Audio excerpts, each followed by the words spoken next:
Hello and welcome to the Rockonteurs podcast. I am Gary Kemp. And I am Guy Pratt. This week on the show, we're talking to another musical hero of ours, a founding member of the Byrds, Crosby, Stills and Nash, and an incredibly successful solo artist too. A man whose career could take us an entire series to cover.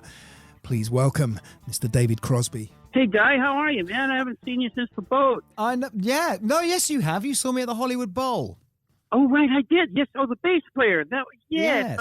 You look familiar. You do look familiar.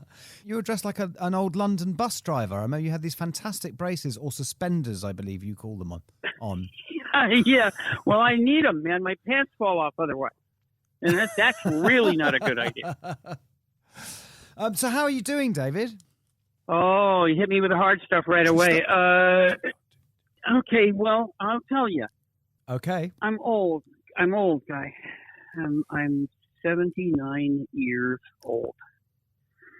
And so that's a major part of how I am, right? But I'm still making a bunch of music. And that and my family are keeping me alive. I just finished a record. Yet another record that they're not going to pay me for. Have you got a studio at home, David? No. I like working elsewhere and then coming home and leaving work at work and taking home to home. I have, good ones available to me pretty much everywhere. There's some great ones I'd like to see. Hey, have you ever been in Knopfler's studio? I hear it's fantastic. No, where is that? Is that LA? Where is it? They're in England. Oh, well, yeah. No. What? Knockworth? Yeah. No, I don't know Mark that. Never heard of it. Oh, Knopfler's, British Grove. British Grove, it's yeah. amazing. Have you yes, been there? That place. It's insane. I haven't been there. Is it as good as they say? It's insane. It is. Yeah. It's everything's practically thought controlled. It's all old gear though, as well, isn't it? He's got the Sergeant Pepper desk, the Dark Side of the Moon desk. Is like take your pick. Yeah. Jesus fuck. Yeah. But you got to get on. You have to Yeah. get on a plane to get here. That's the problem. I mean, that bit's hard. Yeah, well, I've been doing it fairly regularly. I don't see myself getting on any plane soon, though. Are you frustrated about not playing live? Oh, man. Look, there's people who just, this is a job, and there's people like me and you who really love doing it, right? I mean, we like to play. Yeah. It's our life. That's what we spend our life doing. We really love doing it. And we're good at it. We're really good at what we do. It makes me crazy not to be able to do it. Yeah. I got to tell you, and I don't mean to turn the conversation dark, but I don't think we're going to get to do it soon. I got to tell you, I don't think so. And they've rebooked all my stuff for next summer, and they're telling me that that's when they're going to do it. But I have spies inside of Live Nation and spies inside of some of the European promoters. And I have people in the medical industry telling me that it's just not going to happen that soon. The numbers are going up, not down. Yeah, we need the vaccine, don't we, to get us playing live again? Yeah, that's it. You got to have the medicines before this can change.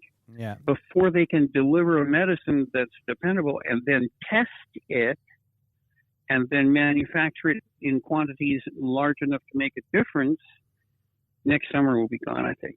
I don't think we're going to get to play next summer either. And then I will be turning 80. And so I think, this is a hard one, Guy. I don't think I'm going to get to do it anymore. Oh, man. No. No. Listen, No. you never Well, thought... that's how I feel, too. No is how I feel. But I don't honestly think there are people trying really, really, really tough ways to beat it. I got a great phone call from Jason Isbell and Amanda Isbell. They're friends of mine. He's a really good guy. And they had just finished doing a gig for pods of people, like 6 or 8 people in a pod that were a family or were close friends and trusted each other to be clean. And so they had like a quarter of the population of a normal gig for them. And they played to them in these pods. And they were so thrilled that they got to play. And I totally understand it because they are like me and you. They fucking love it. Yeah.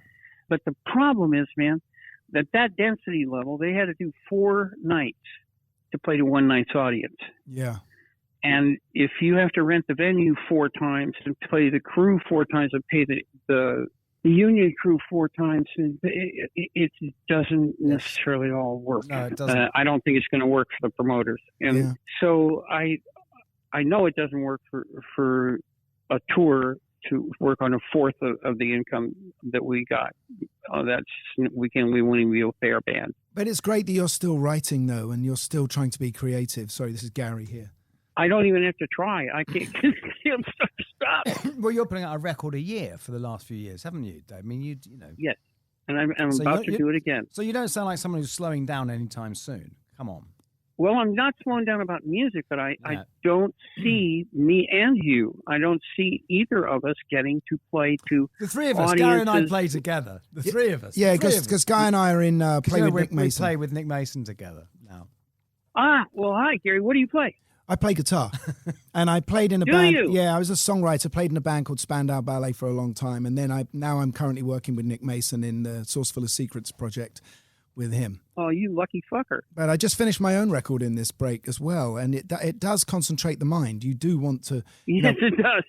Well, at least we can still make music, and that's what we do. And so I'm glad. I'm grateful. I'm not whining about it. I'm just saying, I think that the hopeful projections that we might even be able to get working this winter are not going to pan out. I'm willing to make a small side bet with you guys that they don't have the medicine soon enough to make next summer work. Oh, well. Listen, let's turn to happier times then. All right, let's go back to... That's right. Yeah, I said I didn't want to turn the conversation dark. No, that's fine, but it's... and it's You ask, you silly man. You're absolutely right. I mean, there's where to begin with you, David, frankly. I want to just say something about my personal experience working with you, because what I find amazing is that harmony thing you have, right? There's that part that you write, which is the middle one. And I know, because I've had to sing your parts, right? I've had the honor and humiliation of actually having to sing your part, standing next to you, singing the same part at the Albert Hall and the Hollywood Bowl. And in order to sing this part, right, on Island, I had to have this musical mnemonic in my head where I had to think of the last note I play on the bass, the part before, go up an octave, then go down a tone, and then that gives me the opening note. Otherwise, I would not find it in a million years, because your parts are so counterintuitive. They're not the obvious, and it's almost like when I sing it on its own, it doesn't really make any sense. What your harmony parts are like engineering. You find these gaps. And I just wonder, is that something you just always had? They tell me I started singing harmony when I was 6 years old. Then the first band that I ever fell in love with was the Everlys. Right. But that's only two parts. Yeah, but it's an instruction booklet on how to do two parts. I'll tell you that. It made me love harmony. That's the main thing. I remember figuring out how to put a third part onto Dream. Ooh. That's when I sort of realized what I really wanted to do with music. I just always loved that. I didn't know I wanted to have a career in music. I thought I wanted to be an actor because my dad was in film. But the most natural thing in the world to me, man. I love that middle part. I love moving around. I love not being parallel. I love suspending and releasing.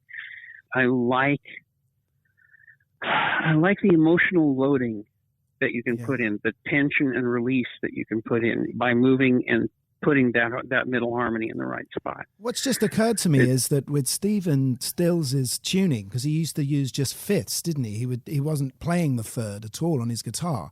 That somehow your vocals then had nothing running against them. It was just pure vocals with this sort of drone underneath quite often. Very often that's the case, but those guys are not duds either. They're both good harmony singers. And I did wind up most of the time in the middle because it's the hardest one and it's the natural place for me to go anyway. Nash is a natural top part. He cuts like a knife, and he's really good at it. Stephen can sing any of the three. I have seen him sing the high part easily and do a really good job. I've seen him sing the middle. Yeah. Was it country music that some of this came from? Because your first sort of love, really, apart from Everly's, was the folk scene, and I guess the sort of Californian folk scene. Yeah, and well, it was an all-over America folk thing, and then it expanded to include England as well in the folk music. But it's yes, I think the earliest one would have been the Weavers. The Weavers and Pete Seeger kind of got my attention early on when I was a kid. then I realized what they were singing, and then I really liked them a whole lot. I did like folk music. I loved Joan Baez. I loved a lot of stuff of Odetta. Oh, Odetta was one of my main mentors, so to speak. I mean, she didn't teach me, but I listened to her really a lot. She was brilliant at telling a story with a song. Josh White, inadvertently, without knowing it, kind of changed my life in a way. He recorded that song, "Strange Fruit," that a lot of people had. Mm. And I remember hearing it and asking my mom what the Strange Fruit were. And then she broke down and cried and explained to me about racism. And that was how I learned about it. Folk music did start me out, and classical music, a lot of classical music. My parents played classical music constantly. And then jazz, because my brother in the 50s fell madly in love with jazz music and wanted to be a jazz musician. And so he turned me on to, Dave Brubeck, Chet Baker, Jerry Mulligan. And once you listen to those guys, man, you're screwed. I was going to say, because what's interesting is that all through the 60s, the whole jazz thing was going on kind of in parallel to you, but you were always really hip to jazz, weren't you? In fact, I noticed on Twitter the other day, someone asked you for bedtime listening recommendations, and you just said some Miles. Oh, I probably did, yeah. Or, I loved Weather Report really a lot. But I spent a long time listening to Coltrane and Miles because they're really fucking good, and they had great bands. If I can interrupt again, I'm really sorry, but because you told me a great story about being was it in New York or somewhere, seeing Ornette Coleman, was it? No, it was the other one, the one who could play three horns at the same time. That was Ornette Coleman, wasn't it? Or was he just two? No, it's another guy. It's another jazz guy, a different name, and he could play two horns at the same time, really play them. And I did see him live, and he was really funny, and he said, used to be good with jazz until the Beatles come and took all the money. The Beatles are a really important change. It made a change in everyone's life, didn't they? So, in the same way that you were influenced by the Everlys, so were the Beatles. But then, the Beatles influenced the Byrds incredibly as well, didn't they? Oh, fuck, we wanted to be them. The truth is, they did a wonderful thing that's happened a number of times in music, but they did it better than anybody else. They synthesized a new thing from two disparate sources. They took folk music changes and put them with that rock and roll backbeat, and it changed the rock and roll from being four chords, and ooh baby, yeah, and it changed them from being four chords and ooh baby to being really good writers. And they took us with them. They took us from simple 50s rock and roll, which is where they started. They took us on their voyage with them all the way to Sgt. Pepper and beyond. And it was glorious, man, to ride that train with them. But you guys, even though you had the Beatles haircuts, obviously that was now come out of Germany and that was now going right across to California, and you had a kind of jangly guitar sound. But your first hit was a folk tune. And wasn't it some guy called Rambling Jack who sang out a tune that gave you your first number one? No. I heard, yeah, Bob Rambling Jack. Bob Dylan did a demo of Tambourine Man with a guy called Rambling Jack. Absolutely, that's it. That's the truth. You had the right info. Rambling Jack Elliott was a sort of a character in the folk world. He wasn't very good, but he had a great name and he knew a lot. Still alive, apparently, David. Oh, well, okay, good. That's nice. He's a nice man. I have no bad things to say about him. So, but yeah, he sang on the demo, which was a terrible idea because it was awful. He didn't even know the song, and it was a terrible demo, but it was a good song. It wasn't a folk song. Bob wrote it, and you know that. You silly. Yeah. That's kind of like the last piece of the puzzle, isn't it? Because you had the Beatles brought rock and roll and folk together, and then it was Dylan who made it literate, who made the music literate. And so yes, I think that's you were the first people to really synthesize that, because you were kind of before, your hit was before Highway 61 or anything. So I'll give us this. I think we were the first time anybody put really good lyrics on AM radio. Mm-hmm. Whoa, I think it was us. They were Bob Dylan's lyrics. God bless his little teeny heart. Did it sort of concern you that the next number one, maybe a song you had to write yourself, or did it inspire you? It inspired us. We intended to be writers. We wanted to be writers. Because that was quite new, wasn't it? Was already blossomed. That was quite new, because the Beatles were the first people who wrote, weren't they? And Dylan. So that was quite a new idea. I mean, I'm sure. What were you having songs thrown at you to do? Did you have to fight to write your own stuff? After the first couple of hits, yeah, we had lots, but we were pretty picky. Roger was a big part of it, man. You have to give him credit. He came out of the folk scene too. He attended the folk music school in Chicago, and he was a really good player. And he'd been playing professionally already. With the Limelighters, he was their guitar player. With Bobby Darin, he was his guitar player. And so he knew actually what he was doing, and he could take a song like Tambourine Man and make an arrangement of it that would be a pop record. You got to give it to him. He did that. Nobody else did that. He did that. It worked. I think bringing words to it changed pop music pretty much completely. Yeah. Without what he did and without what the Beatles did, Joni wouldn't have been able to do what she did. She did the best singer-songwriter work of any of us. As the Byrds sort of became, you started off with that Beatles sound, that early Beatles sound, but instead of sort of going along with them and doing the sort of Sgt. Pepper exploring inside the studio, you went a completely different direction, and all of you guys over in the West Coast went back to the country. What was the inspiration to go more rootsy then, and obviously eventually for yourself to leave the Byrds and form a rootsier band? It's a weird thing. It had to do with the Byrds, with Chris Hillman. Chris had been a bluegrass musician before he became our bass player, and he and Roger liked that stuff and felt really good there. They felt that there was a way to go, taking pop and country and making it work. And we had already tasted, we'd already made a jazz work in a pop record in 8 Miles High. We'd already, made Indian music work in a couple of tunes. They felt, perfectly at home doing that, and they were pretty confident that they could pull it off. I wanted to go in a different direction. I had listened to Stephen Stills play guitar, and I wanted to go that direction. Because you famously busted in on the Monterey Pop Festival, didn't you? Which was, I've seen the film. Yeah. It's great. Well, he asked me to, man. Neil had stepped out, like a few days before they were supposed to play it. And it was a big fucking break for the Springfield. Yeah. So, yeah, I did. I sang with him, to take Neil's microphone and have somebody standing there. You knew Roger wouldn't like that, right? I did, yeah. I knew Chris and the other guys wouldn't like it either, but by that time we were not really buddies. We had grated on each other's nerves plenty, and I'm sure that much, if not most of that was me, but I can't change it now.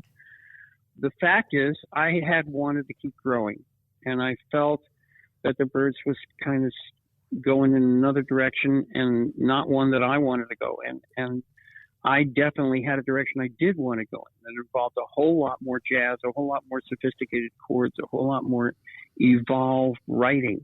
You went with the Zeitgeist as well. The Zeitgeist was going that way, right? With with I Laurel think so, Canyon. yeah. But that's hard to point. But yeah, it seemed to me. Of course, I had gone and found Joni Mitchell down in Florida and brought her back, and that kind of affirmed the singer-songwriter with good words, I sort of don't believe what I just heard. Gary and I are sitting here just going, oh my God. Yeah. Listen, you discovered really, these two angels of talent, which was Joni Mitchell and Jackson Brown. I sort of found Jackson too. Jesus, man. One wasn't enough. No, one wasn't enough. Well, I was trying to set myself to be able to get A&R jobs later. Were you really, or are you just saying that as a joke? No, I'm just joking, man. Oh. I've been incredibly fortunate in all the people I've gotten to play with, you included. I wish I could be in a band with you, Guy. You're a motherfucker of a player. Oh, David. Oh. Well, you did once. You know it. Oh. I'm not telling you anything you don't know. You're a great musician. This is the only reason he does the show. He just wants people to say that to him. Well, but he knows it's true. It is true. You've played with him, so you know he's on the money. He is. Thank you, David. Well, and it is one of the greatest delights I've ever known is to play with you, I must say. So there you go. We've got a mutual appreciation. Listen, David, so I guess you had this talent moment when you revealed Joni to Eric Clapton, and was that at Mama Cass's house or one of those scene houses? Yeah, that was Cass's house, yeah. What was it like? I mean, Mama was amazing, wasn't she? I mean, what was going on there? The queen of... Oh, man, she was wonderful. She was wonderful. A great woman, really funny, really smart, and also really crazy. And my best friend, we were buddies. Wow. And he used to hang out there a lot. And I would take other people over there because it was just, she had a very spiffy place and was sort of a great hostess. And so... Yeah, that happened a lot. Was it occurring to you at the time that you're kind of, this place is the shit and we are the shit, and this is, just how special with now looking No, back. you don't really know. Yeah. You don't really know when you're doing it. You don't really have the perspective to know how good it is when it's going on. You're just grooving along. I will say that it was very yeasty, great art chemistry going on all around us, all over the place. There must have been, 20 places where people were growing some new music at any given day, any given night. There were, music just flying out of the air everywhere. And that was good. That was a prime thing. I don't think you'll see it again. I don't understand why art comes in waves like that, man. Why did the Renaissance happen when the Renaissance happened? Why did that period happen? I think place. In Paris in the 30s when all those painters were painting, or out Paris in the 1800s when all those painters were painting. That's just, but it comes in waves. I think place has a lot to do with it. Before the internet, you had to go and find these people. You had to find who your scene was physically. And and you don't need to do that now. And whether or not that is that's made it much harder to ever find a geographical homeland again for your culture. It's tougher for sure. It's better and worse, both. I see things about, because the net allows me to taste many, many, many, many more flavors than I could geographically. Mm-hmm. And that's a good thing. I run into, people have found out that they can send me their brother's band, or they can send me this song they think they've written. And I will give it at least 10 seconds and I will tell them exactly what I think. Don't quit your day job, or try writing decent words, or, just very often peremptorily and very often rudely, but I will tell them what I think. And they fucking love it. So everybody else gives them a shine job, right? Everybody else is like their uncle that says, "You're the best I ever heard." Well, I don't tell them that. I tell them, I give, if there's something valuable there, I point it out. Yeah. People send me shit every day. They know that I'll do that. And you haven't found a new Joni Mitchell yet. You haven't found a new Joni Mitchell or Jackson Brown yet. They don't make those every week, man. I mean, listen, I just want to go back to that story because you'd met her somewhere, I don't know where, somewhere else in America, and you brought her to LA and you revealed her to Eric Clapton in Mama Cass's garden. Let's just finish that off. I mean, that must have been an extraordinary moment because people's minds must have been blown, right? It was fun watching Clapton's mind work. Now, he doesn't wear his heart on his sleeve. He's a quiet guy inside, but you can read him if you've watched him for a while, and I had. And man, he was digesting that. His eyes were just eating her hands. Totally. He was absolutely fascinated. Wow. Did that inspire you, or did it make you want to go and run away? I mean, sometimes when you see great people like that, you can never pick up a guitar again. She inspired me a lot. Yeah, there was some of that, man, because I was going with her. You got to understand. I'd write a song like Guinevere and be really proud of it. And she'd come home and say, "Oh, that's nice," and sing 3 better ones that she had just written. So it was kind of a bit of a, shriveler. One way of putting it. But then you end up... It put you in your place, so to speak. So you write a song about her, and then I mean, I don't want to break your heart now, though, David, but she ended up going, with your new band member and living with him. Graham, and I liked that. I tell you, no, here's how it actually went. it was good that she went with Graham. He was the best one for her, and I think, was the best old man she had. Definitely better than me for her.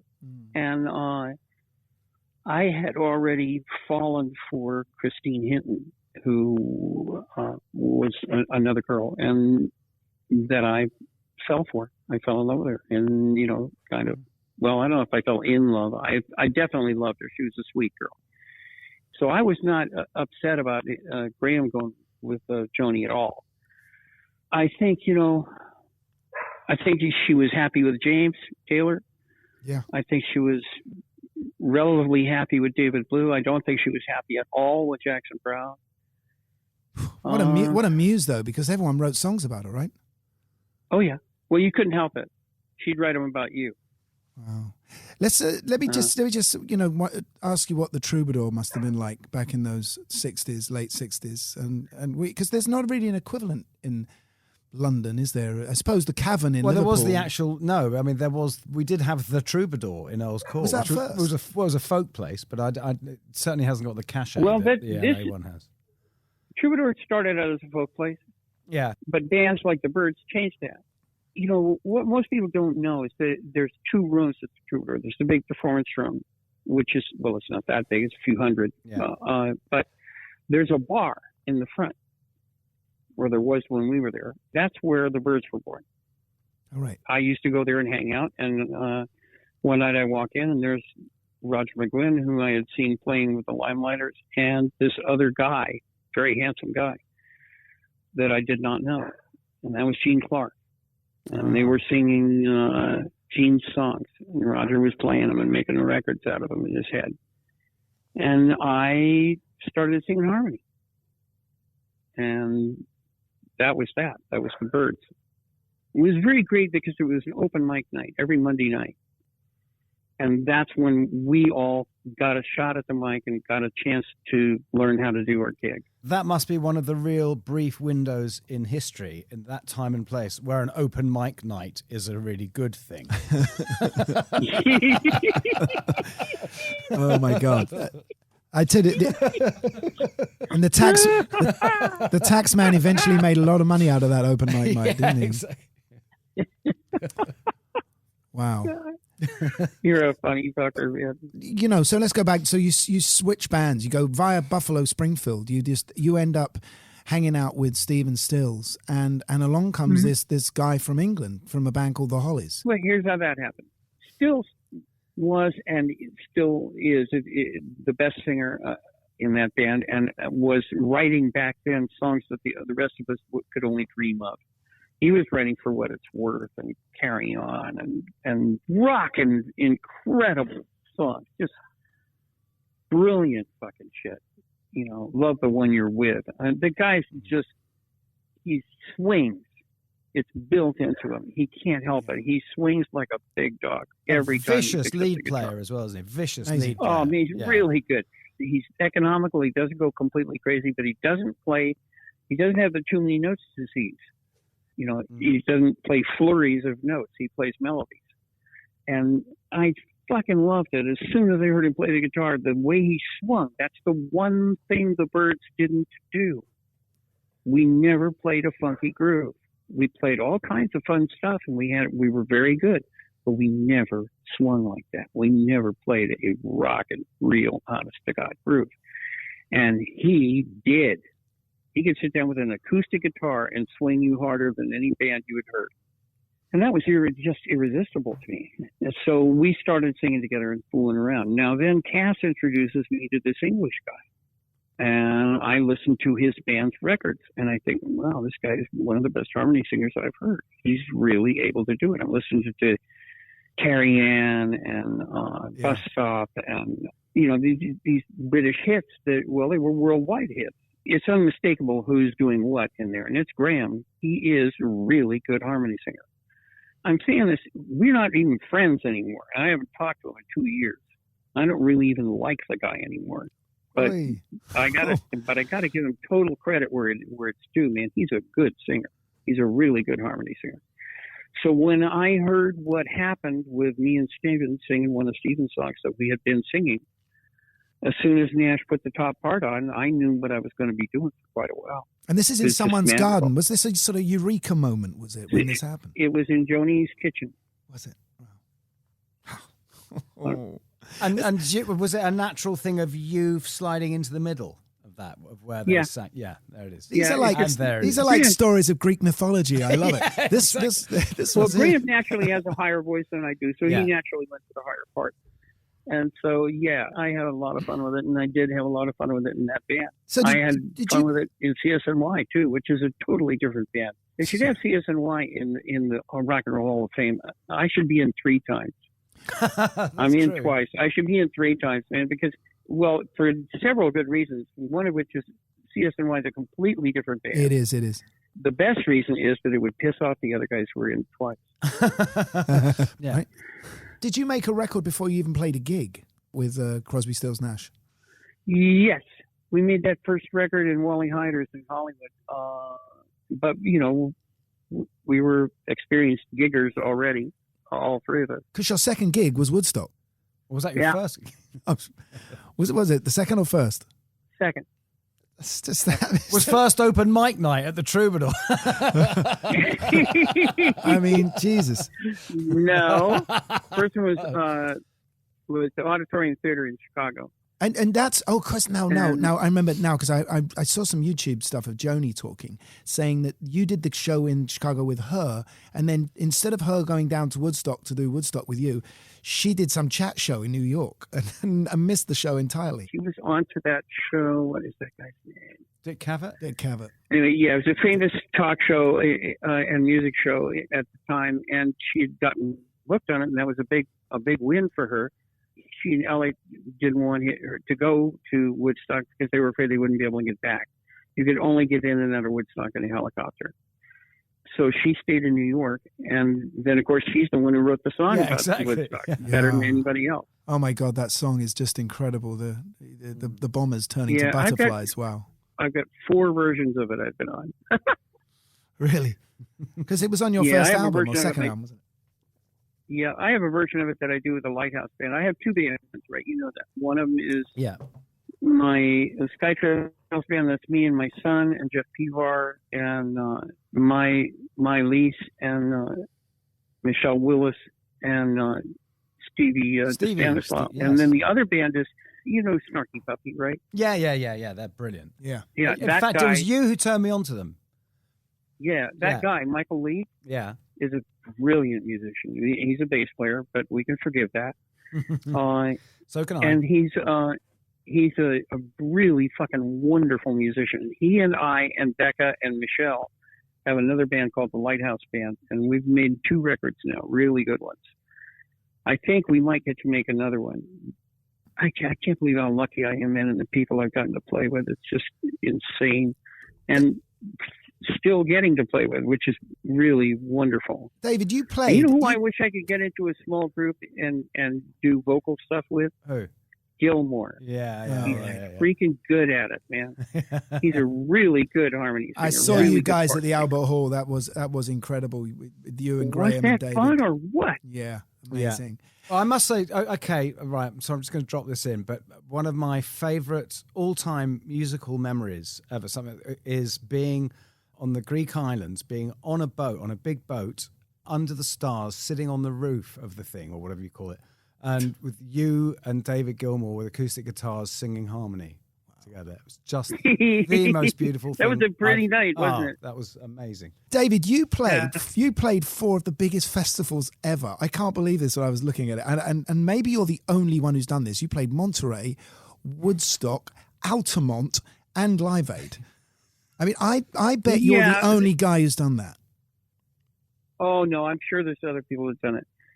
I don't think so. No, because the Rolling Stones didn't do Woodstock, and they never, yeah. No, I think you might. They wish they hadn't done Altamont too. Man, what I mean, listen, we all know how great Woodstock was, but Altamont, people talk about that as being the end of the 60s, and the disappointment you must have felt with that, because really, the whole, what was beautiful about Woodstock was 500,000 people and no fighting, nothing, Yeah.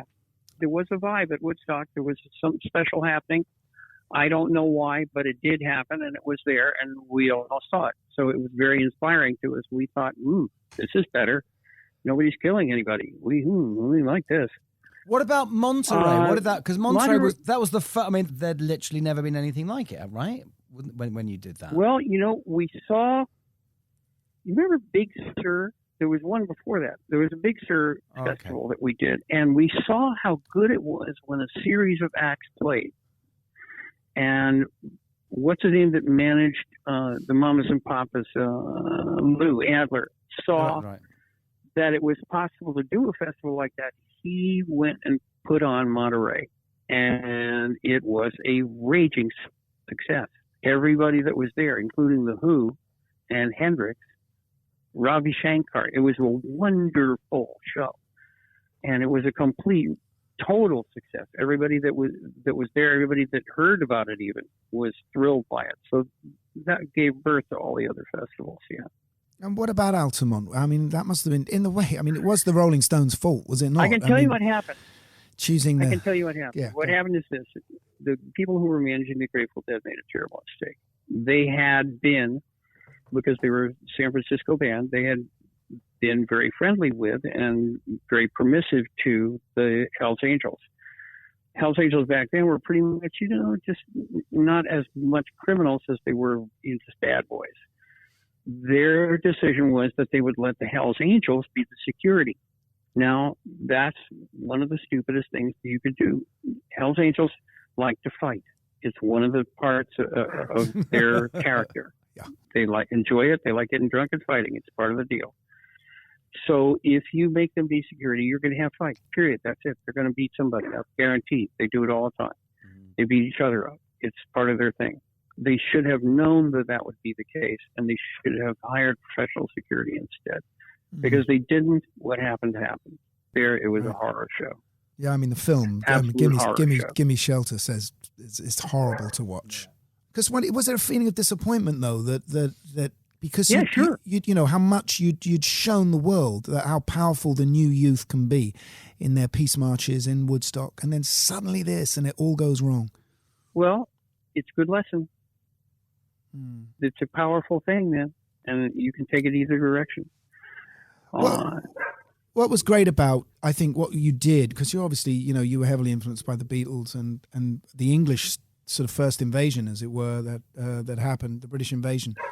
But what you ended up doing with Crosby, Stills, Nash was something that was so American that there were no longer bands were trying to be like British bands anymore. This was total Americana, but done with an edge that allowed the politics not to be how we used to see country music, if you like. Yeah, I think all of that's true. I got to give a lot of the credit, to Stills. I think we did sort of synthesize a kind of for that moment, an American sound, but it had to do with that swing that Stephen provided. Otherwise, it'd just be pretty. Yeah. And there was an element of sort of prog rock as well on that first Judy Blue Eyes, wasn't it? I mean, there's that suite, as it's called, I mean, that's not just a simple tune, is it? That's a piece of classical music. No, the writing was really good. I think our writing, was excellent. I think we pushed the envelope a number of times, songs like Deja Vu, that's not current pop music, Guinevere, again, not current pop music, odd time signatures, odd chord progressions. Also, really great production. I was listening to Deja Vu the other day, and it's still Carry On. That's still about my favorite organ sound ever recorded. It's extraordinary. Yeah. Well, you have to push the organ sonically. You were really break. That record's but that record sounds kind of more like something towards the mid-70s in the sophistication of the sound. We've had really good engineers, and we had all made a bunch of records before, so.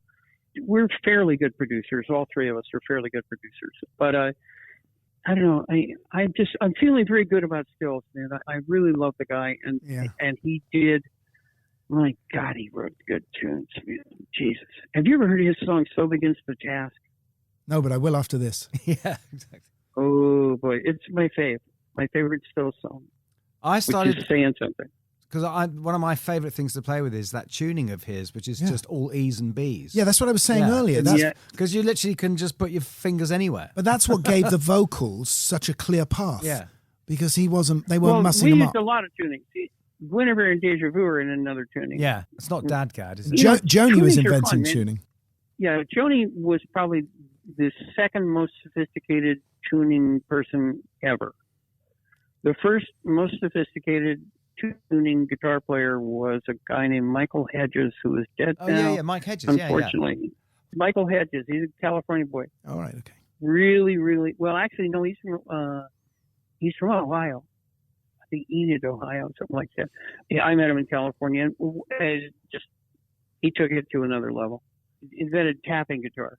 But you mentioned Ohio, that's which makes me think of the song and the fact that you were doing something that was way out there. Here was a commercial band that was getting played on FM radio, and then to come with something so anti-establishment, that was a brave move, wasn't it?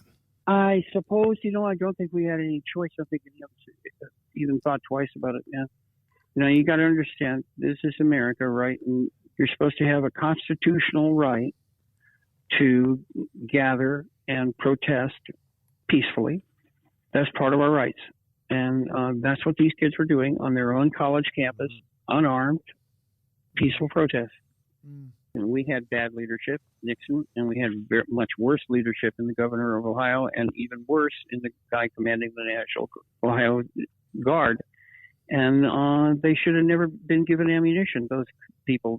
There was no reason for them to have live ammo. And here we are, all of a sudden, we're living in a country that's shooting its own children. Wow. We couldn't do anything but make that record. And it's still relevant. I watched More Neil write it, man. It was a shocking thing to watch him write it. I showed him the picture. We looked at it. We were stunned. We felt like crying. He picked up the guitar and he wrote that song right in front of me. Oh my God! Whoa! Oh my God! Were you contributing, or was it all Neil's? That's all him. Wow! All I did was call Nash and tell him to get a studio right now. Wow! And did you record it almost straight away then? Yes, right now. That's right incredible. Away. What? That's so and then visceral. We had a piece of luck. Ahmet Erdogan, who ran Atlantic Records, who was the only guy who ran a record company who loved music, was in L.A. And we called him and told him what was going on. And he came to the studio, took the tapes, flew to New York that night, and told the people, his record-making people, that if they wanted to keep their jobs, they had to get that record out in less than 10 days. And they did. What breaks my heart is that you would have thought that the 60s generation would eventually have come good and, the baby boomers would have been the ones running the country. Instead, we have the guy you've got now. And that it's extraordinary to think. What a horror show. Yeah. What happens with power is that if you leave it laying around, bad people will pick it up and use it for bad things. Yeah, I mean, it's almost like... If you do not participate in a democracy, it doesn't work. Democracy is absolutely the best way to do it, whether it's a parliamentary system like you guys have or it's the one that we have. Representative democracy that represents the people is the best shot the little guy has anywhere. We've tried everything else. We tried every kind of dictatorship. We tried royalty. We tried juntas. We tried every other possible way. And the one place that gives the little guy the best shot is a democracy. And it's the right thing. But it doesn't work if you don't work it. Yeah. You have to participate. You have to go vote. Yeah. And people got lazy in the United States. Somebody else will deal with it. I can't deal with it. I can't deal with it. And they let it slide. It's the flip side. I mean, because it's that generation, but it's like the flip side of everything that was happening, isn't it? It's well, if you get 1,000 people, man, you got everybody. You got axe murderers and saints. But these little guys who must have slipped through your net when you were, embracing American youth and saying like, we're all in this. We all get how beautiful democracy is and liberal America. These were guys who must have just slipped through the net, and they're all in power now. They weren't in that room when you were all making your statement. No, you have to know that the whole spectrum is there. There are good people, and there are people who are trying to be decent human beings, and then there are people who are absolutely not. You know, David, I just want to also, you know, I mean, bands are a bit like countries as well. There's extremes within bands. I've been in a band that ended up fighting each other in court and having fights on stage and all of that stuff. And in the end, that's kind of what, you know, you guys had a lot of problems too, didn't you, amongst the... Yeah. What kind of brought that all on for you, given your success? 4 egotistical, really talented guys. You know, it's almost inevitable that you'll rub somebody wrong some of the time. And at first, in a relationship like that, in a chemistry like that, you're so thrilled with the music, and you're so thrilled with the other guys doing stuff that you hadn't heard and that is inspiring new stuff in you. You're so thrilled with that chemistry that you work it with them. You work it out with them. You try to stay friends with them. After enough time, that doesn't work. And you've seen it close up yourself, and you know who I'm talking about. It's just sort of the nature of bands. There's usually one or two, and in the band that I'm thinking of right now, there was somebody who definitely got dark. It happens, you know, to almost every band. I'm kind of amazed it hasn't happened to Mick and Keith, but it's to their credit that it hasn't. Well, it's almost like you've got, you know, 4 people there, all of whom kind of should be a band leader. You know, in a way, you've got sort of way too many alphas in that brew. Yeah, way too many, 4 of them. I think that while we were cooperating, CSNY did some pretty startling work. You know, Ohio being a good example of being currently relevant. You know, I think we could have done more, but I think it's a very volatile bunch of guys. How different was the dynamic, like when you and Graham made albums, just the two of you? How did that feel? Well, we were buddies. Yeah. So, you know, it was very easy and quite fun. And the touring was easy and fun for a long time. And then it wasn't. We don't have to go into that, of what happened. Are you saying, are you speaking to any of the old guys now, David? I talk to Still. All right. Cool. That's a relief. For us old fans, that's a relief. Yeah, exactly. Yeah. So you can't see you guys getting back together again and doing an album at some stage? No, I do not. What do you think about, because there was the extreme of, you know, being together, hanging out in that little Laurel Canyon vibe and the sort of, you know, rootsy, back to the country, free feeling.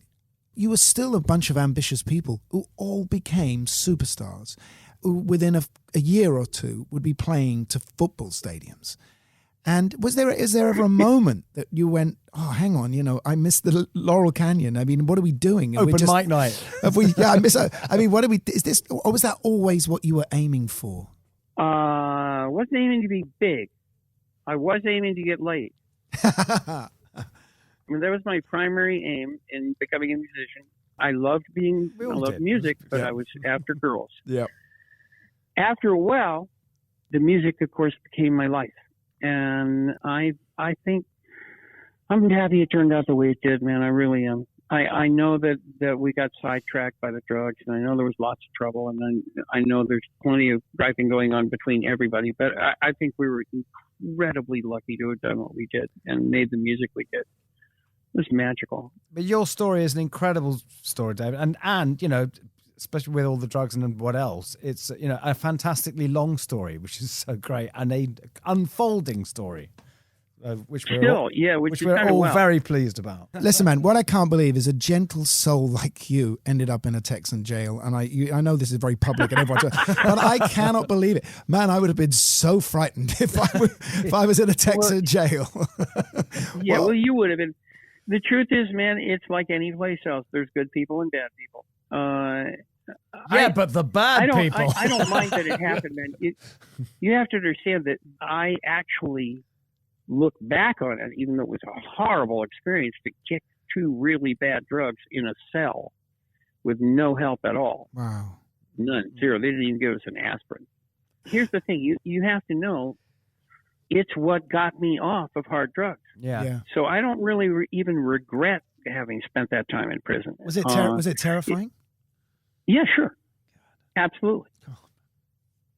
It's a fucking Texas prison with machine gun towers and barbed wire. Are you fucking kidding? Oh, man. But it's like, I can imagine at the beginning of the 60s, you know, people from the far right saying, you know what these guys need is to spend a year in a Texan jail. And he got you. They got their wish. Yeah, they did. They did. And they were self-righteous about it. But here's the thing. It saved my life. Yeah. Now, I'll tell you this, Guy. If I had to choose between going back to being a junkie and going back to prison, I'd go back to prison. Being a junkie is a prison you carry around with you. Yeah. And how did you feel about going back into writing songs without any sort of dope? It was such a joy to have it come back, man. The more I did hard drugs, the less I wrote until I finally stopped writing. Then I went to prison and I woke up again, remembered who I was, and started writing again right away. So you can only really draw one conclusion, which is that the hard drugs strangle creativity and fuck you up to the point where you cannot do it. People who think that drugs inspire creativity, well, maybe weed, maybe psychedelics, but not the hard stuff. You know, one of my favorite musicians from that period that was in your area who didn't survive it was Lowell George and Little Feat. Yeah. Were you friends with those guys? I was, and I love Lowell, and I absolutely, totally agree. I think it's one of the best bands that ever happened. I mean, talk about swing. Yeah, talk about swing. That was a funky Richie, band. Man. Yeah. Richie. Nobody had a deeper groove than that motherfucker. Nobody. When he got sober, he and I used to go. I remember he and I going to the Baked Potato together to watch jazz groups and drink fake beer. Fake beer is good now, by the way. Have you noticed? It's getting there. Yeah, it's slowly getting there. I drink real beer now because I'm not sober now because I smoke pot. But hey, talking of which, aren't you inventing a brand of pot? Aren't you going to be the sort of Ronald McDonald of pot? Well, maybe. We'll see. I'm trying. Yeah, we do have a brand, Mighty Cross, and we are going to eventually be in the business of selling weed, but it has to get legal all over the country first here. It's legal in various states. We know because we played some shows. Did we? We played some shows in America where we were like, we can tell the ones where it's legal and where it isn't. Yeah, you can. The smell gets pretty obvious. Yeah.